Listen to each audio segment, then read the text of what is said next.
Chapter 1, Arrival at the end of the thermometer. Reaching the camp is the first test. Helicopters and tracked vehicles move cautiously, their engines protesting the cold. Lubricants thicken, batteries weaken, and metal contracts with audible. Chapter 2, The Science of Staying Warm. At 61 degrees Celsius, staying alive is an exercise in physics and discipline. Clothing is layered with scientific precision, moisture-wicking base layers, insulating mid-layers, and windproof outer shells. Every zipper, seam, and glove matters. Inside the shelters, heat is rationed and carefully managed. Stoves run constantly, fed by fuel that must be kept from freezing. Ventilation is critical, too little, and carbon monoxide becomes a silent threat. Too much and precious warmth escapes into the polar night. Even water is a project. Ice and snow are melted daily, a slow process that consumes fuel and time. Nothing is wasted. In extreme cold, inefficiency can be deadly.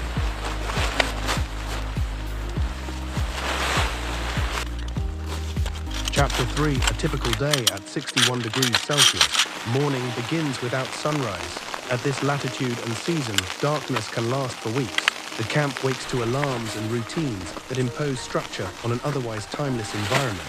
Meals are simple but calorie-dense. Fat and carbohydrates are essential to the body. Chapter 4, The Sound of Cold. At 61 degrees Celsius, the environment speaks. Snow squeaks loudly under boots, a sound unique to extreme cold. Buildings pop and crack as materials contract. Wind is the most feared voice. When it rises, visibility collapses, and exposed skin freezes almost instantly. During storms, the camp turns inward.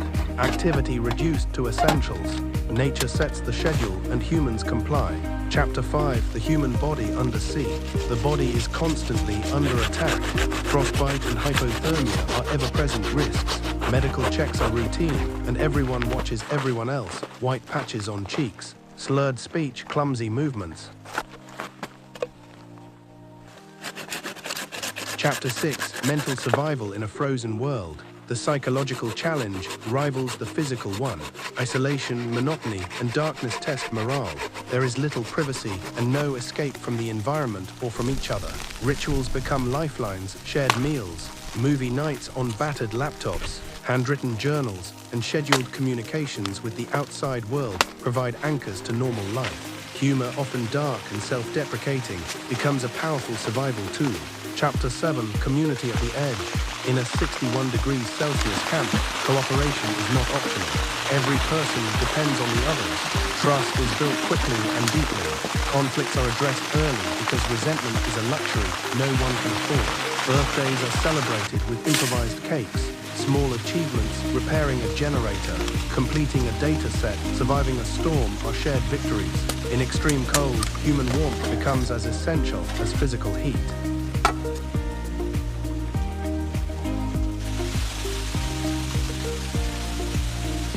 Challenge, a confrontation with their own limits. For many, it is the rare clarity that comes from stripping life down to essentials. At 61 degrees Celsius, there is no room for distraction.